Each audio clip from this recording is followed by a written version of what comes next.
Hi everyone, and welcome to Lesson 1 under the PQE Method tab using the Water in the World website. This lesson is Lesson 1 and it will be an introduction to the PQE Method. Your success criteria for the end of this lesson, so by the end of this lesson you need to know the PQE Method and you need to be able to analyze and collect information from maps and graphs using the PQE Method. So what is the PQE Method? The PQE Method is a way of processing and analyzing the information on a map or a graph.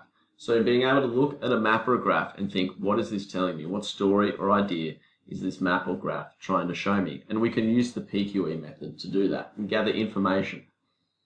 So the P stands for pattern. So the first thing you need to do is identify an obvious piece of information you can see from the data. The Q, the next thing you need to do, is turn that idea or piece of information into a number or percentage. And then lastly, E, after you've done the P and the Q, you need to point out anything that does not match the pattern you've identified, any exceptions. So let's have a look at an example together. I've done a PQE method on Global Forest Watch Waters choropleth map. If you click on the picture here, it'll bring you up the GIS choropleth map. You can see I've got wetlands and water bodies and land cover ticked here in the legend. So I'm looking at freshwater marshes. I can see Papua New Guinea here has certainly the most in Oceania. So that's my P. My Q, I've had to look at the GIS data and click into it to see that Papua New Guinea has 99,022 square kilometres of marshlands. And then the E, the exception that I pointed out, I've had to use some of my own geographical knowledge. My E is, this is interesting because people in PNG have low access to fresh drinking water. Now let's do an example together for a climate graph for Sydney. So the P that I've already gathered is that Sydney is in the southern hemisphere. And I can tell this because it has high temperature and high rainfall in the summer months, December, January and February. Then the next thing we need to do is quantify. We need to turn our idea into some numbers and percentages. So we're going to have to go numbers. We want our temperature and our precipitation to back up our statement. So we can say this is proven by the temperature of about 23 and 23.5 in January and February, and the average temperature of about 21.5 in December.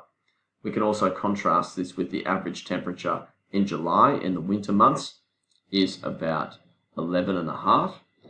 And so that proves that Sydney is in the southern hemisphere because it has high temperature and high rainfall in the summer months, and it has low temperature and low rainfall in the winter months. However, we do have an exception.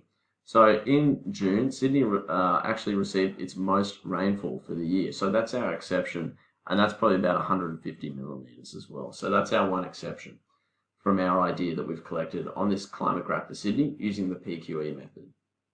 So your first task is to do the same. So below, there are two climate graphs. Gather one quality piece of information per climate graph using the PQE method.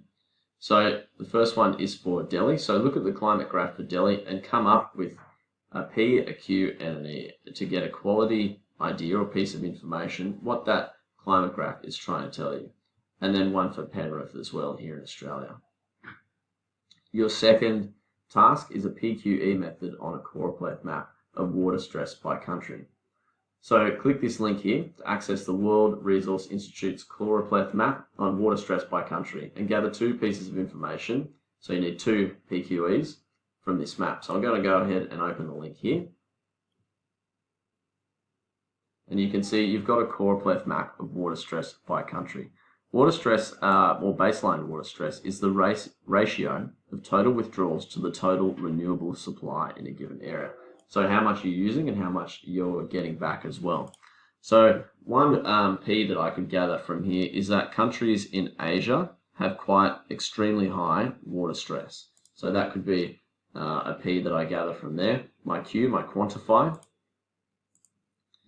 I could look here at the choropleth map and say countries like Pakistan and Mongolia have extremely high water stress, so above 80%. Whereas a country like India has high stress, which is between 40 to 80% as well.